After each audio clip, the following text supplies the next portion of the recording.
Anita, why don't we go ahead and get started so we're not holding people up? Call. Councilmember Harris. Here. Councilmember Jeruso. Councilmember King. Councilmember Green. Councilmember Thomas. We do not have a quorum. That's okay. We can go through because we have two presentations and we do have a motion, but hopefully the other another member will roll in. So today is Monday, June 26th, and I'm just so excited to be here at the Quality of Life Committee meeting, where we will focus on issues pertaining to the LGBTQIA+ community, including the most recent legislative session out of Baton Rouge, and then healthcare services provided by Crescent Care. Just a reminder, public comments can be submitted online beforehand or in person. They will be limited to one comment per person per item. Comments should be limited to 2 minutes and be germane to the agenda at hand. And again, we have one voting item, but we don't have sufficient folks here to do it. So Sarah Jane, will you come on up and talk to us about the legislative session? Or you want to go up there or right here?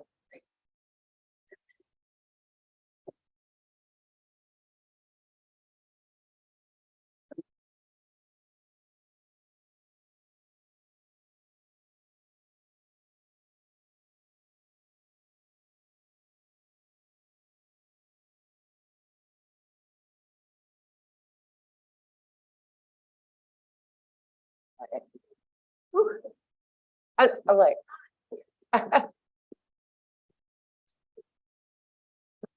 Okay, good afternoon. My name is Sarah Jane Guidry. I'm the Executive Director of the Forum for Equality. And I am very appreciative to be invited here by Councilmember Harris to discuss the 2023 Louisiana legislative session.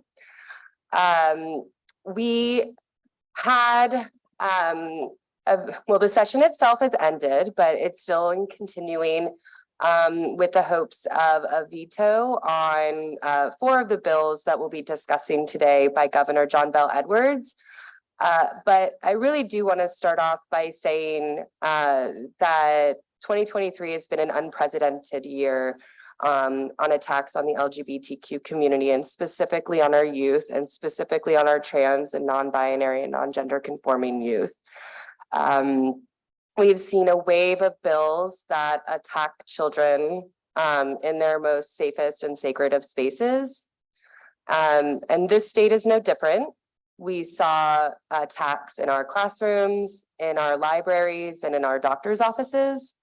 And so while there is a plethora of attacks across the nation, I will specifically just be discussing the ones that we saw here in Louisiana.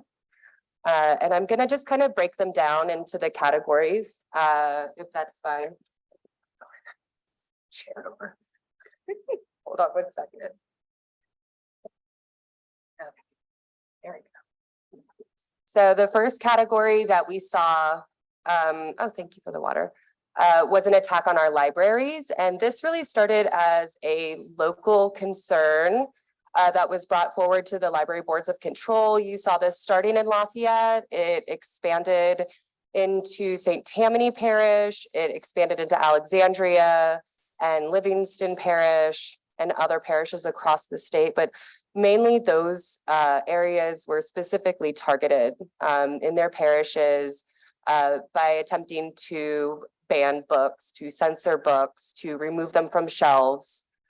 So from that, we saw the Attorney General, Jeff Landry, put on his website kind of like a catch-all link for people to report librarians, report books, report teachers, report people to his office on books that they thought were unacceptable in their opinion for children, for youths, for minors under the age of 18. So right before the legislative session, he put out a report that he titled Protecting Innocence. I definitely wouldn't ever consider it to do that. And it became very clear that the attack on the libraries were focused on LGBTQ books and also books by authors of color. The examples that they gave, 85% of them were targeted towards the LGBTQ community. So from that quote unquote report, there was a series of bills that were put forward. And so what we ended up doing was tracking, it's technically 4 bills, but it was a Senate and a House companion bill, so they just mirrored each other. So we had HB 360 that was by Representative Valerie Hodges, and that kind of attacked the Livingston Parish Library Board of Control issue. They wanted to change the way that the Livingston Parish Library Board was going to be handled. They wanted to have it removed outside of the legislative rules and regulations that other parishes had to abide by. And so basically the bill was amended to remove all of that language, and all it ended up doing was expanding the Library Board of Control by 2 members.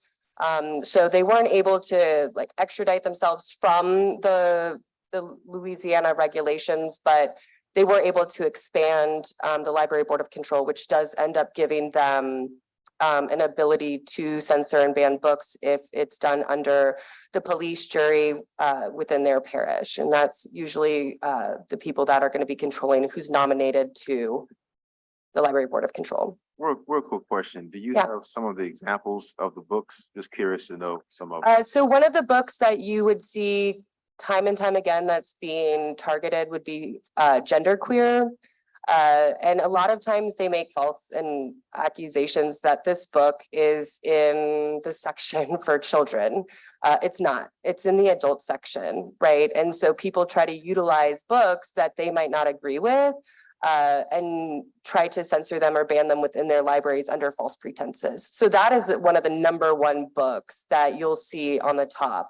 But you'll also see, you know, Beloved will be on that list. And so it's definitely something that they never use the romance novels. They never use the Bible. They don't use Greek mythology. You know, those were definitely the arguments that we got into when we dealt with the larger bill in terms of what is the definition of age appropriate, and then what is the definition of sexually explicit, and why would we use those types of terminologies interchangeably when they aren't? And so then the second bill that we looked at was HB 25 by Representative Paul Hollis.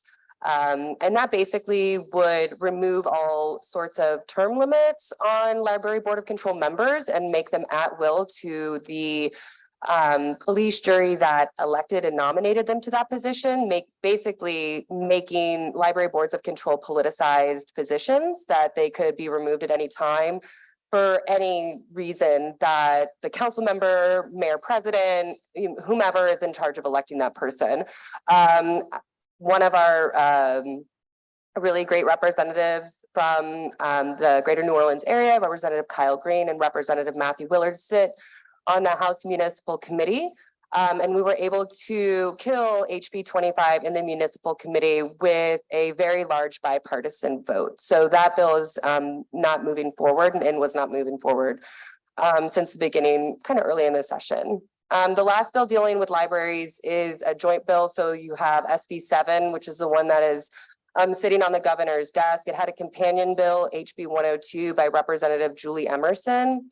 And so these bills are basically trying to enact, by the way, this would very much impact the New Orleans public library system. So this bill is going to require a tiered library card system for minors. So anybody under the age of 18 will be required to have an adult approved library card. It will tier it in the ages, I believe, 0 to 12, 12 to 15, and then 15 to 18, something within that range. The books that are being attacked are not necessarily, as I just said earlier, under the age appropriateness, but underneath the definition of sexually explicit. And it's a very long, detailed definition, but basically what you see is that this is going to change the way that we provide, censor, and ban books within our library system. So one of the other things that comes along with this is, and this might not necessarily apply as much in Orleans Parish, but in some of the other parishes, is that if the book is put on a censored list that's inappropriate for what they would deem a minor child to read, then the library itself can utilize what's considered community standards for their parish to not have that book donated or purchased for the library at all. So as I said earlier about the book Genderqueer, which is normally in the adult section, if that book gets now put on a list that minors are not able to, check out and it's censored, then that library system would also not be able to have that book donated or purchased. So when they say this isn't about book banning, you can utilize whatever type of language you want. But the intent is very, very clear. The books that they utilize as their examples are very, very clear. So that bill right now is sitting on Governor Edwards' desks. I believe he has within the next few days to veto it. He hasn't made any commitment on either way at this point. So that's for the library section of the legislative session. I'm definitely open to answer any questions. Is the language, Sarah Jane, on community standards geared only to LGBTQ community, or is it broader than that? So while we're here, obviously today in your capacity to talk about Forum for Equality and the constituency you represent, Mhm. this could be much broader than Oh, absolutely. a subset. Absolutely. So nothing in this bill actually utilizes the term sexual orientation or gender identity. It actually, in the definition, utilizes the terms of sexually explicit, including heterosexual and homosexual relationships in equal. Obviously, it's the people that are in the positions of power that make these determinations, and we saw with the Attorney General and the intent. But it is absolutely clear that this is an issue that should be concerning to all residents, not only of Orleans Parish, but the state of Louisiana, in terms of who will be dictating what is in our library and who's able to read it. Yeah, I mean, I guess we're supposed to be in a marketplace of ideas, and debate and thoughtfulness can only happen when those ideas are allowed to juxtapose. And when you say, this is the only type of idea that we want to be in our public space, then at the same time, you're limiting what debate and thought can be around certain things. And there may be spaces where that is appropriate. And that's why we have churches and synagogues and mosques for people to make those sort of determinations. And even on a personal level, but a public level, I worry about debate a lot and making sure that there's different sides that are heard. And when you only allow a thought as to one side, that means the debate, the ideology, the construct, all is removed from part of the discussion.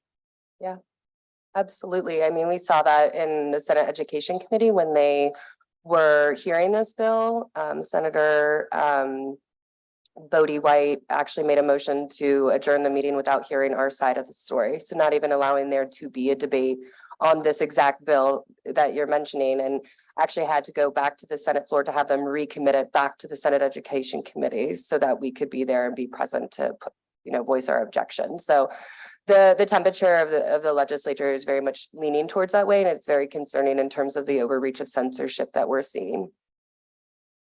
Yeah. I guess the other thing too, and maybe Leslie and Freddie and Councilmember Green are thinking the same thing. What about First Amendment concerns? I mean, that's got to be part of the issue here. Is we all know sort of the old Supreme Court line about its definition of porn, but at the same time, that's not what we're talking about here. And so now you have state action that's limiting what speech is. So have these held up when challenged in courts? So this is kind of a new law that we aren't necessarily seeing in other states yet. So I don't know if you guys seen some of the other censorship bills that have been making national headlines by, for example, Representative Lori Schlegel in terms of pornography and websites. So this bill is also kind of falling in line where it's not necessarily one of those copy paste bills. So we haven't necessarily seen this in the courts or in some of the other legislatures as much.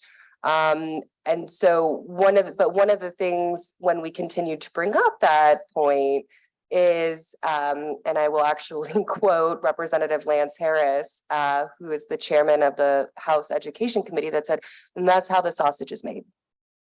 So we basically have been told by, the leadership in our House and in our Senate that, they are there for those legal debates and for those legal challenges, and they're ready to put the state of Louisiana up against them. So we'll definitely have to see if the governor decides to sign this bill, where we will stand and where we will go. Yeah, I mean, I think the whole prior restraint on speech is a big issue, especially as you talk about lawsuits, but it's a shame that we have to get there. I think about the subjectivity of these laws as well. Judy Blume, for example, which has sexual content. I think every girl read Forever, when they were 13, 14, Mhm. 15, could be banned under these new laws, right? Yep, absolutely. So again, it's the subjective, and I don't know if it was on the list that Landry got, I have no idea, but if you think about Judy Blume being banned, I mean, that's insane. Yeah, and it really does show you when you get into the discussion of age appropriate versus sexually explicit. If you wanted to actually put books that are age appropriate and you wanted to put in a tiered system that would allow us to look at all books, not just sexually explicit books, but if you want to look at books about violence, if you want to look at books regarding guns, if you want to look, we have so many things that are plaguing our youth these days, keeping them away from knowledge in a global, diversified economy is only going to restrict a state that already ranks last in education as it is. We should be hoping to send books to children and not trying to rip them away from them at this point. I appreciate the work that you do in the Forum for Equality. Thank you. It's interesting that this weekend, we kind of observed an event which, as tragic as it was 50 years ago, and it's terrible, we can never make up for that. Somehow or the other, interestingly enough, it emphasized how far we've come, that we were able to celebrate it and that the media gave attention to it, that it wasn't condemned by, for example, religious organizations that we were observing, something like that, which had taken place 50 years ago. There wasn't condemnation, but then it reminds you that even 50 years later with the legislature that we're going through some discussions that reflect around the same sort of hatred that made it such that we had an incident such as that 50 years ago, and obviously many other incidents. The Uptown, the upstairs lounge fire was one incident, but we know that there are many others that have come before then. It's interesting that I'm sitting on this side and I have three lawyers on the other side, because as a business person, I sometimes ask, why can't we just get an injunction that says that this is not going to be legal? But I know that it's much more complex than that. But I know that I hope that under the guise of the U.S. Constitution, even if the governor signed it, very honestly, to me, it's clearly a violation of the ability to exercise our rights to, have access to information that is helpful to us. And I just know that it's not that easy, but then maybe it is easy, to be very honest with you. Maybe it needs to be brought before and let some judges say, oh, that's not relevant. It's very relevant at this time under our U.S. Constitution that we are getting to the point where we're banning almost in a blanket way access to materials that are part of free speech. And also, I'll say the last thing, I'm rambling a little bit. Somehow or the other, my children grew up able to read whatever was available at the time. My children are 3 college graduates. I have a granddaughter. My sons graduated from school. My daughter's in medical school. Somehow or the other, we were able to do that and have access to the literature that they're trying to ban right now. And I just wonder if by posing bans and posing restrictions and all that, those who are attempting to do so don't bring more attention to an issue that really isn't that much of an issue. That's all. I have nothing to say other than conjecture, but at the end of the day, we brag about the thousands of youth who are doing well and are have access to information that allows them to do well.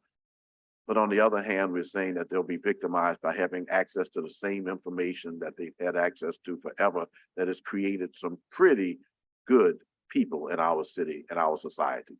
So, Absolutely. And I would really, from that, just commend the librarians that have been the stalwarts and the vanguards on this issue. They really are, you know, our community leaders, and these are places that, especially in New Orleans, our queer youth go to find safety, to find information. And we have had librarians all across Louisiana, from Monroe to Lafayette, to Baton Rouge, Livingston Parish, that have showed up at the legislature and have really, really been at the forefront of this. And so I want to make sure that, you know, we recognize that the worthiness and the leadership of our librarians and our library system. So I don't want to take up, I have a couple of other areas to go into. So, and I can talk, and I'm sure a lot of you guys know that. So I will shift over, because there's two other topic areas that are really important that are LGBTQ specific, and specifically attacking our queer youth. So we had two bills this session. HB 466 by Representative Dodie Horton is a rehash of a bill she brought last year. Most people know it as Don't Say Gay. This year she brought it back, and she brought it back in a much more harmful and hateful position. It goes farther than what the state of Florida has even put forward. It basically states that you cannot, in a classroom setting, have a teacher, staff member, presenter, someone like myself, come in and speak about sexual orientation or gender identity in any way in a school environment, all the way through 12th grade. So one of the things that not only affects just the classroom, but when you hear that it extends to staff and all school related activities, this means that GSAs, gay straight alliances, queer straight alliances, any sort of activity that is school sponsored, that is teacher sponsored, would under this law effectively be illegal and not allowed in our schools. Additionally, this means that there can be no classroom discussions on LGBTQ families. It can mean that if you have two moms, two dads, two mommies and two daddies, you know, however your family exists, if it is within the realm of the queer community, it's not something that you would be able to discuss in the classroom. Additionally, this bill incorporates language that has its own separate bill. And that is a bill that a bill that allows teachers, staff, and students to dead name and misgender trans and non-binary students. The language of this bill says that every school has to have a form that a parent can sign on to allow their student to utilize their preferred name and pronouns. If they do not have that form filled out, then the teachers are required to call them by their name and gender on their birth certificate. So while that already impacts students and the safety of their schools, that, you know, we've heard story after story of students that go to their teachers and people within their school communities as a safety resource, because either they are in a home that is unsafe or unknowing that they could be safe because they are gay or trans, etc. So that requirement obviously is something that we find to be a detriment to the students, but also allows for teachers to still utilize a student's dead name and misgender them should their moral convictions not allow them to believe, to respect a person's humanity, basically. And so, you know, we just have this big conversation about parental rights, making sure that parents have the rights to know what their kid is reading in the library. You know, there's a whole discussion on parental rights in terms of this bill, so parents have the right to know that their kid is utilizing a different name or pronoun, but then takes that parent's right immediately away if somebody else disagrees with it. And so they allowed for there to be a provision that if the teacher, objects to the student's name and pronouns, that the student could be moved into another classroom, which, I mean, abhorrent, yes, but it still allows staff and students to continue to do it. And so it is this whole bill, the Don't Say Gay bill, that incorporates that language along with in-classroom discussion and out-of-classroom activities, creates an environment for youth that are already 48% more likely to have anxiety, depression, and suicidal ideation. We had 13% of queer youth report in 2022 that they seriously attempted to take their life in 2022. So we are having real-time reactions, not only just to negative legislation being passed, but just negative legislation even being heard.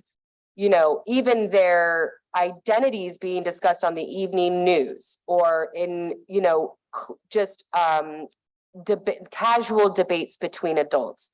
These are issues of their own personal humanity, and now we're seeing them being discussed and debated in classrooms. So those two bills, the first one is HB 466 by Representative Dodie Horton, and that is the Don't Say Gay bill that's all encompassing. And then HB 81 by Representative Raymond Cruz is just the language that deals with dead naming and misgendering trans and non-binary students in the school community. So those two bills were passed by both the House and the Senate and are sitting on the governor's desk. Both of them did not reach enough votes to override a veto should the governor choose to do so, and he has stated that he does intend to. So that veto override session would, I believe, happen on July 18th. That would be on or around the date. It's 40 days after sine die of when that veto session will happen. The governor has already vetoed other bills, so those ballots have probably already been reached by the representatives and senators, and then they have 5 days to return those ballots prior to the veto session. So that would be around July 11th or 13th. So those two bills are on his desk, have not been signed, and with the hopes of a veto. Are there any questions on the education bills?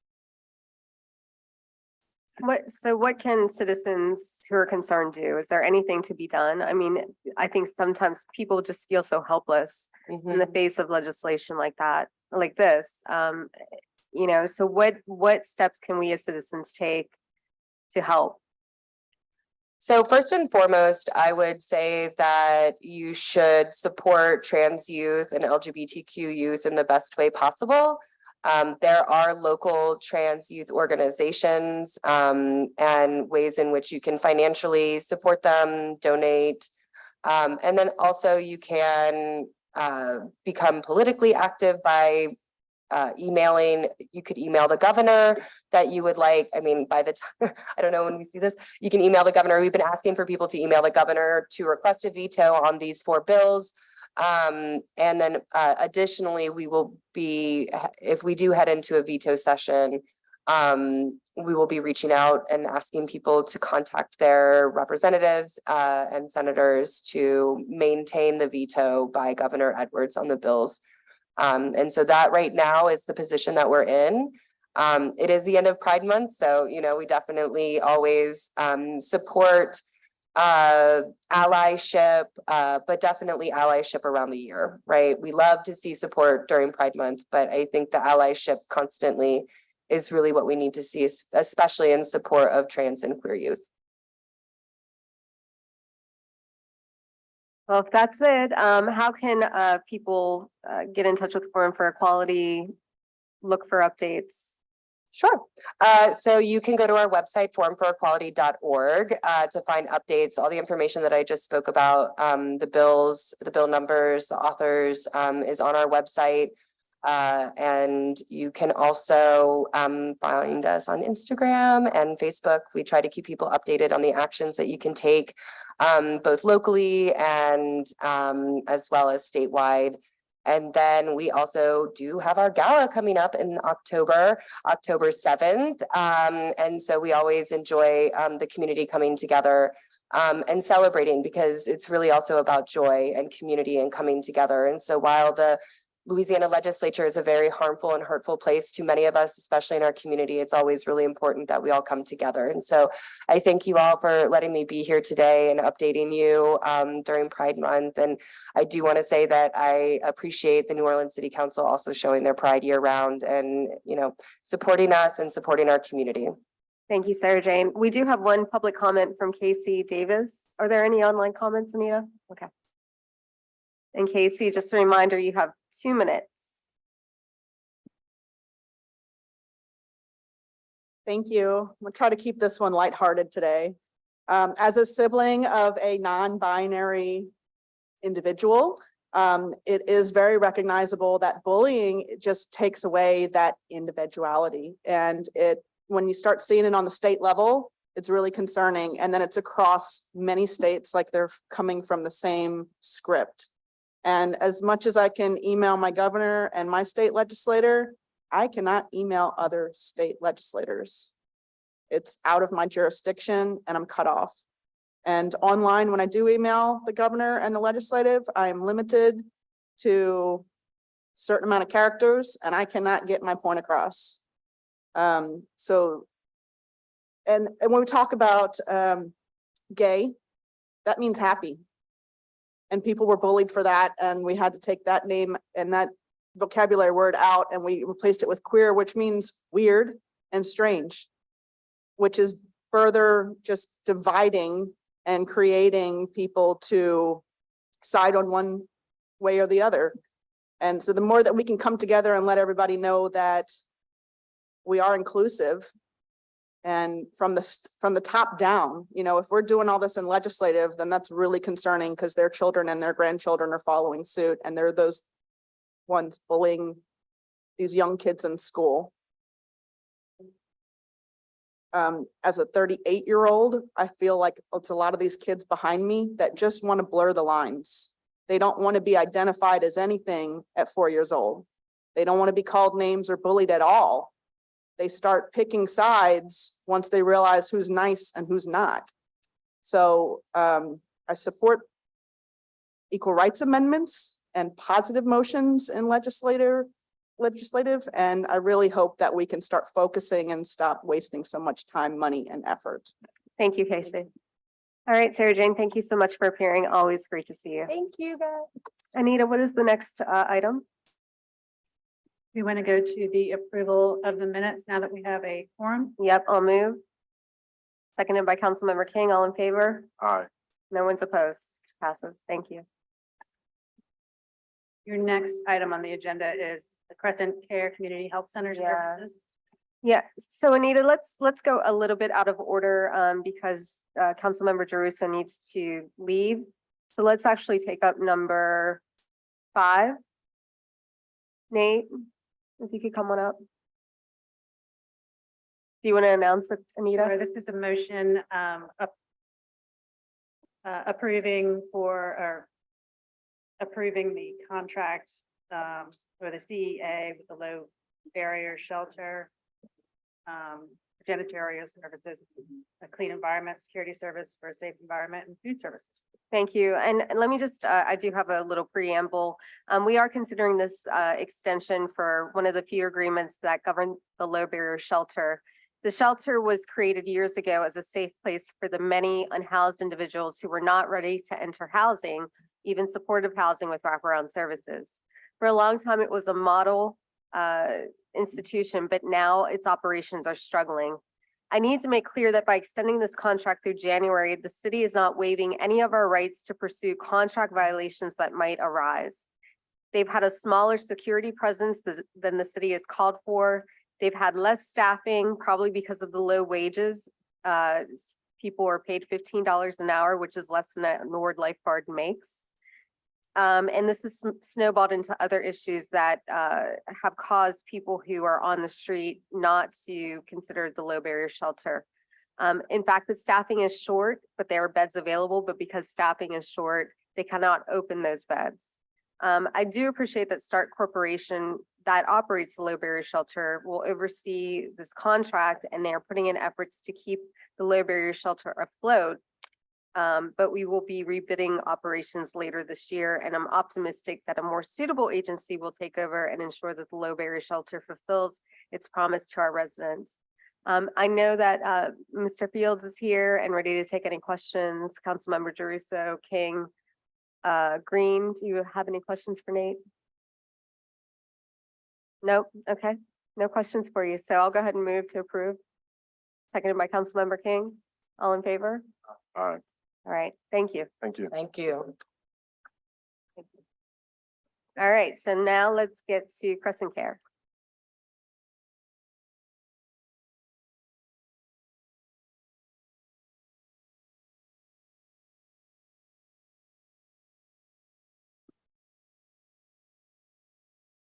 Thank you so much for being here today. It's good to Hi. see you. Good to see you, Chair. Will you introduce yourself?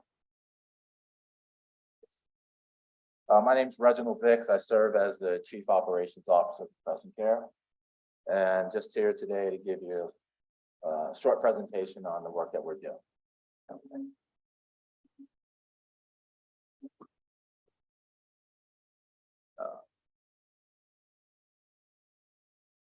Assuming that this gives me control. So let me begin by saying thank you for this opportunity to present, thank you, before the City Council Quality of Life Committee. We really focus on supporting and uplifting the quality of life for the citizens of New Orleans in a variety of different ways. So just to start off, the first slide really just goes through our mission, vision, and values. I want to focus specifically on values, inclusivity, representation, and dignity. And this kind of dovetails into the previous presentation from Forum for Equality. As we experience some of the similar issues that were presented by Sarah Jane earlier, relative to our LGBTQ+ community, trans youth, and also the significant health disparities in communities of color. So we have 3 locations. Actually, we have 4 physical locations, excuse me, 2 in New Orleans on 1631 Elysian Fields and 3308 Tulane Avenue. We have a housing and case management program in the Houma area. And in Baton Rouge, we provide legal services to people living with HIV. So just to give you an overview of our impact in the community, strengthening our entire community through whole person healthcare and education. I just want to highlight that education is a huge piece of the work that we do, especially in disparate communities where individuals are not sophisticated enough to really navigate the healthcare system and some of the other community resources that are available to them that they may not even be aware of. So part of our process is a wraparound services model, and we'll get to that in just a minute. 275 employees, an unduplicated census of over 13,000 patients, and above 57,000 visits a year. So we do monitor. So first of all, let me back up. Crescent Care is a federally qualified health center. And so we follow the model from HRSA through the Bureau of Primary Healthcare. And so there are specific guidelines and rules and regulations that apply to how we serve the public. First of all, you know, our organization, our board of directors that serves as an advisory board, our leadership is required to reflect the community that we serve. As a matter of fact, 51% of our board has to be receiving some sort of service from Crescent Care. That helps us to make sure that feedback directly from the community that we serve is available and that we have an open door to that feedback. So this slide just really gives you an idea of the breakdown demographically. As you can see, the majority of our clients fall at or below federal poverty level. That we are in some of the more disparaged and needy segments of our community. A really nice piece of being an FQHC is that we, by law, can offer the same services that we offer to anyone who's a citizen of the United States to undocumented individuals. And that's a key component of our strategy to serve the community, because in many instances, people will not come forward to get the health care that they need because they're afraid of other repercussions as a result of being undocumented. So this slide really depicts all the services. Let me take that back. It doesn't quite depict all of the services that we provide, and I can get into a little bit more detail after this slide. But the high-level services we provide: primary care, gender care, women's health, pediatrics, dentistry, behavioral health, nutrition and education, and chronic disease management. So what this doesn't really depict are the wraparound services that we provide.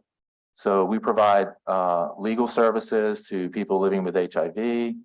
We've also supported legal name change for people of trans experience with a number of legal clinics. We also provide a very robust case management system, permanent supportive housing program. We have a food pantry that probably delivers about 12,000 pounds to 20,000 pounds of food a month to the community at large. And we partner with Second Harvest and other community partners in order to deliver those products to the community.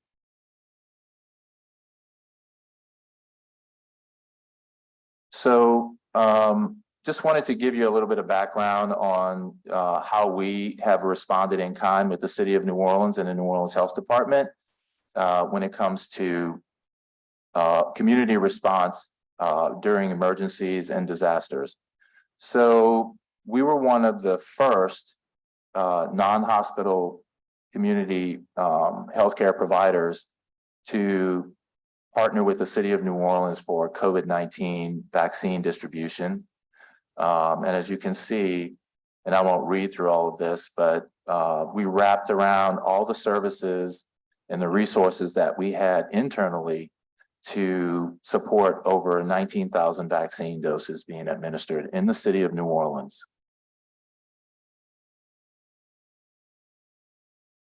Another big component for us, some of you, if not all of you, have heard of Together Louisiana and Together New Orleans. As a matter of fact, I saw a few of you at a couple of their events. Thank you, Councilman Green, Councilman Harris, Jeruso, and King. So we are on the completion trajectory to get this entire system tied down at our 1631 location. All the panels are on the roof. The backup batteries are in place. The system is operating. We got clearance from Entergy to loop into their system. And right now we're waiting for the last component, which is an upgrade to our current diesel generator with a 500 kW natural gas generator, which is going to lower our carbon footprint and create a lighthouse in the St. Roch Treme community through Crescent Care. Now, those of you who have not been on site at our location, this location is approximately 65,000 square feet of space with covered parking. And we had a practice during COVID to stage services underneath our building when we couldn't bring people inside. During an emergency, we have a plan, then we're working to integrate with Together New Orleans and other lighthouses to support the community in the event of an external disaster, such as a hurricane. There will be cooling stations, places to charge your phones, places to use the telephone, and some minimal shelter. We're not really a sort of like a residential or an inpatient type facility, but networking with other lighthouses, we see a tremendous opportunity to support disaster preparedness in the city of New Orleans. So we will be speaking with GOSEP and the New Orleans Emergency Preparedness Group in order to lay out a plan where lighthouses can integrate into emergency preparedness and emergency management here in New Orleans. So I wanted to speak to you about another program we're very excited about. There are 5 of these grants that were awarded by SAMHSA in the state of Louisiana. And we are one of 2 in the New Orleans area right now. Metropolitan Human Services District has one and Crescent Care has the other. This is a game changer for our community. The Certified Community Behavioral Health Center program is very similar to the Federally Qualified Health Center program. It flows through SAMHSA and it focuses specifically on mental health services in the community. This is going to allow us to open up mental health services to all constituents of the New Orleans community without restrictions based on grant dollars. That's the first thing. The second thing is that it allows us to expand the depth and breadth of our services. So we're in the process right now in the first year of bringing on additional resources, psychiatry, behavioral health, which would include terminally licensed LCSWs as therapists, licensed professional counselors as therapists, and also support the medical model with psychiatry as well. Now, we already offer these services, but this is going to allow us to expand them significantly.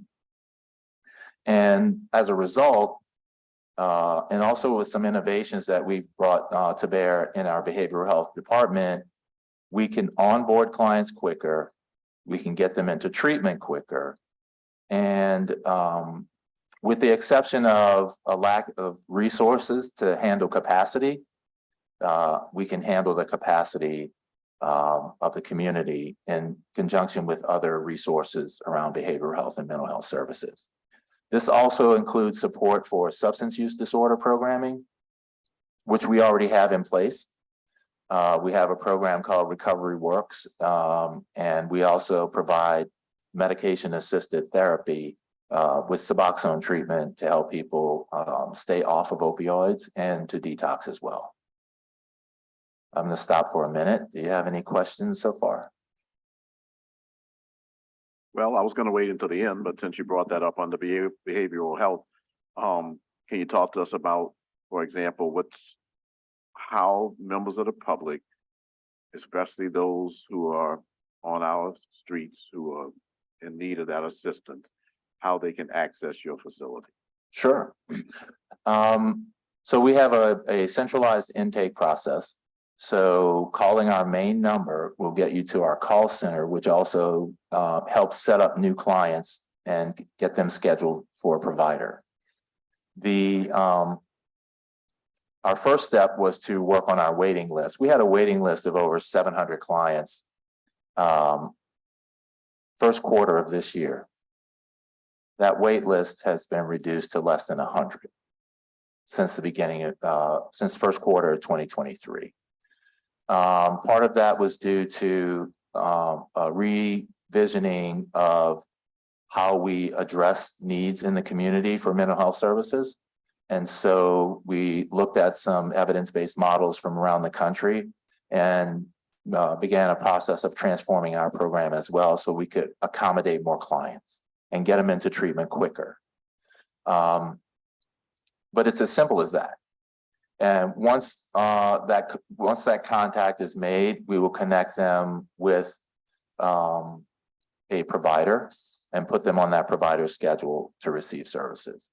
Our goal, I will say again, the first quarter of this year, we had a waiting list of about 700 clients, and it took about 8 to 10 weeks to get someone on our schedule.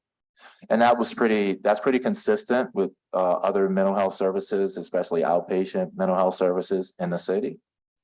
And so we changed that whole model. So our intake is much more efficient and less time consuming. And we adjusted provider schedules to allow for more access. And then we work through that innovation with our wait list. So we feel like we have a pretty smooth process moving forward as we continue to launch this next iteration of our mental health program. So your waiting list was 700 people to get an appointment with someone or to get in a program to get treatment? Because of course, having an initial appointment is important.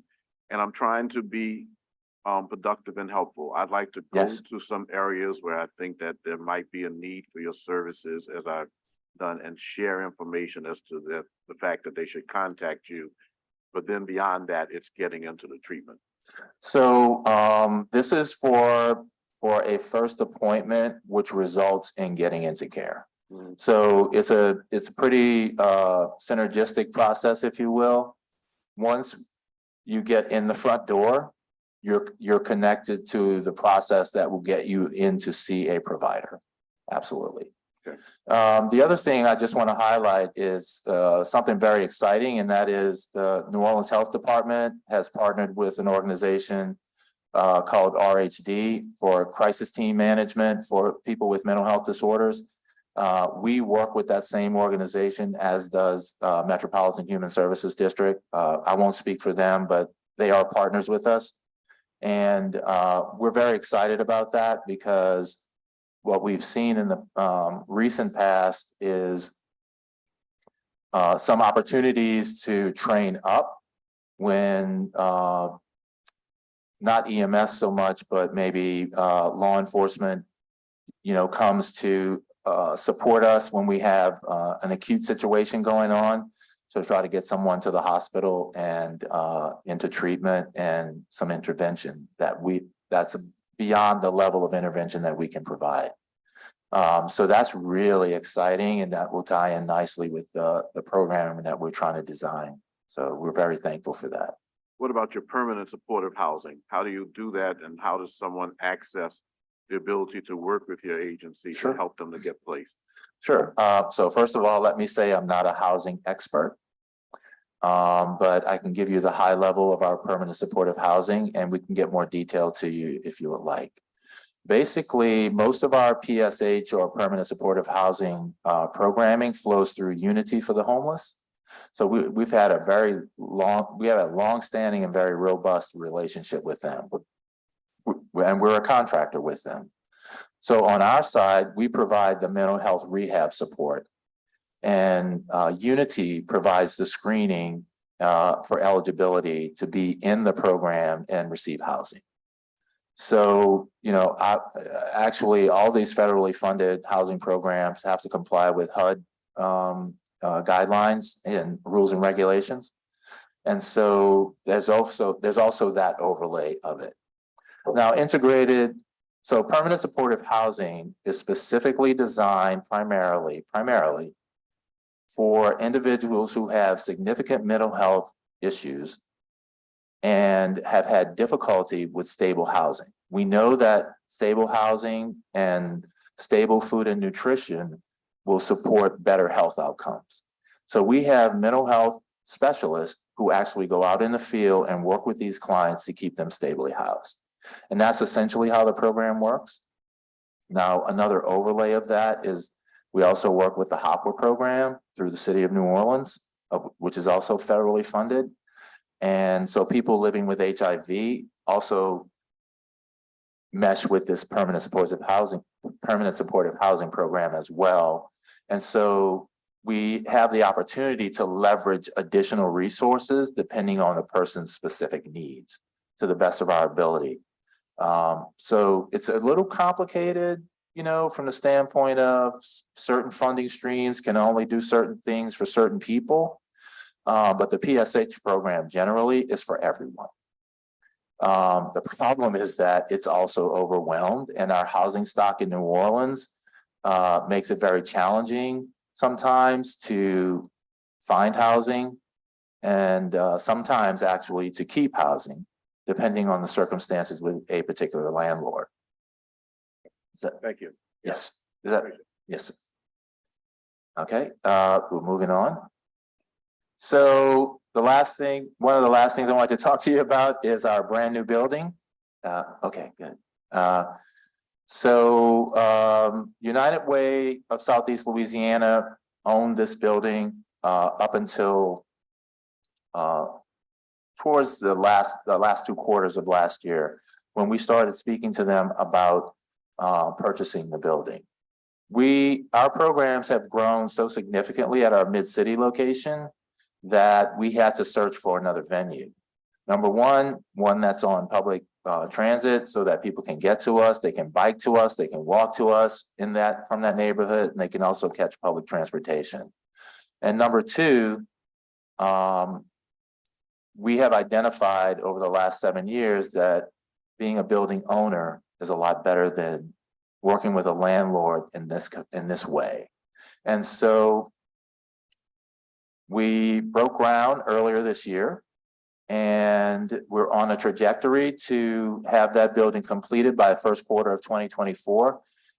We're expanding from 17 exam rooms to 36. We're expanding behavioral health services. We also work in conjunction with the LSU Sexual Health Center to promote reduction in sexually transmitted infections. And we'll also expand our gender affirming care services as well.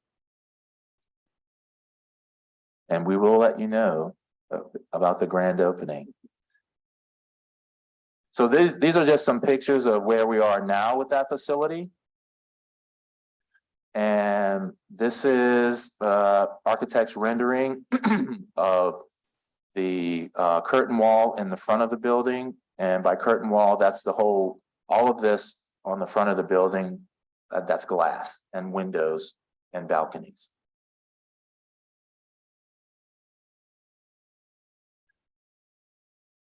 I'll stop there. Does anyone have any questions? Nope.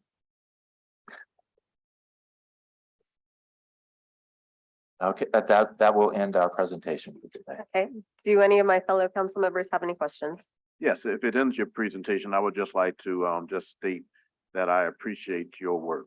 I not only appreciate the tour, I not only appreciate the fact that you're going to be a lighthouse facility, I appreciate the fact that, when I talk to you and I talk to others, I know of your sincerity relative to wanting to help other people. And I do too. I want you to let me know how we can work together. And obviously one of the big issues, and it's not just because I'm a district council member, because I've seen too much happen on the issue of those who are unhoused. Yes. Whether it be mental health services, whether it be the supportive housing, what we can do. Obviously, we need to get more housing on the market, but I'm especially concerned relative to the mental health services and what can be done to encourage some of those who are unhoused to take advantage of that service. It's frustrating to me when I know that there are quote unquote beds available, for example, at Odyssey House or places like that. And I think that sometimes people don't know that they can walk in or call, or most important, walk in. Sometimes you don't have a cell phone, they have to use my cell phone for different things. The bottom line is that we want to get as much help as we can to those persons, because we're seeing a lot of mental health challenges that result in overdoses, that result in deaths and the like. And we obviously see a physical problem, but there's also a lot behind the scenes. So I appreciate your work and your commitment. If there's anything that we can do to work even more closely together, and especially that area, please let me know. Thank you so much, Councilman Green. I will take you up on that. Some of you may know, we have the largest syringe access program in the state, operating right out of 1631 Elysian Fields. And we've been working closely with the neighborhood to ascertain how we can be of support to the neighborhood and get people into care. And I want to acknowledge that Councilman Green and Councilman Harris have been instrumental in supporting us. Not that we don't get support from the entire city council. Councilman King and I have met a couple of times at the St. Roch Neighborhood Association meetings. And he's been very present, as have others. And so we really appreciate that. I think that we've been very impactful in that neighborhood and we want to do more. So thank you so much for your support. Really appreciate it. I have a couple questions around affordability. I mean, Crescent Care does take insurance, Yes, but then you also have reduced prices for those who don't have insurance. Is that correct? yes, we operate on what's called a sliding fee scale. Can you talk more about that? Sure. So the sliding fee scale levels, criteria or parameters, if you will, are set up by the federal government. And so the point of demarcation is the federal poverty level in any given year. Anyone who is 137% above poverty level or below essentially slides to almost zero as far as paying for their services. We're also reimbursed by what's called the prospective pay system, which is basically a pay run price for each encounter. And so all of the services that they may receive are bundled into that encounter. Now, there's some nuances there, but that's essentially how it works. So, you know, for us, someone who has little to no income, they could slide to practically zero. Wow. And then we leverage other programming and program income revenue cycle to balance that out to support the uncompensated care. On the continued issue of pricing, can you talk about access to STI and STD testing and treatment? So for example, PrEP helps with HIV Absolutely. transmission. What is the cost differential there as well? So we have a keen focus on PrEP and mechanisms for HIV prevention, including community education, some barrier methods that are found to be effective through science, et cetera. So we actually operate a PrEP clinic out of our mid-city location. And what ends up happening is that if an individual seeks to access PrEP and they're uninsured, we do an eligibility intake for that individual and we'll help them get insurance, which PrEP is covered through Medicaid, which makes Medicaid expansion so important for us in Louisiana as one note. We have, so first of all, the demographics around PrEP is typically white gay men who are accessing it more broadly. The demographic in our PrEP clinic is we have one of the highest concentrations in our clinic of African-American males and females. And you don't see that demographic played out in other parts of the country, maybe with the exception of Washington, D.C., when you look at the data. And so we're very proud of that. And we have programs that target communities of color who historically have not had access to these types of interventions. And we have that integrated as far as an intake process across multiple programs. Listen, it's amazing the work that you do, and I'm so happy to have had you here. I'm excited about the Canal Street location. I can't wait to be at the grand opening. I was at the groundbreaking, but I can't wait for the grand opening. And if there are no other questions or online comment, thank you so much for being here today. It's always good to see you, and I'm sure we will see you next year as well. Thank you for your support. Appreciate it. Have a good day. All right, thank you. And Anita, I missed a comment card on the low barrier shelter from Casey. Casey, you're good to go? All right. She is in support of the low barrier shelter, and some reforms needed there. So with that, I will make a motion to adjourn.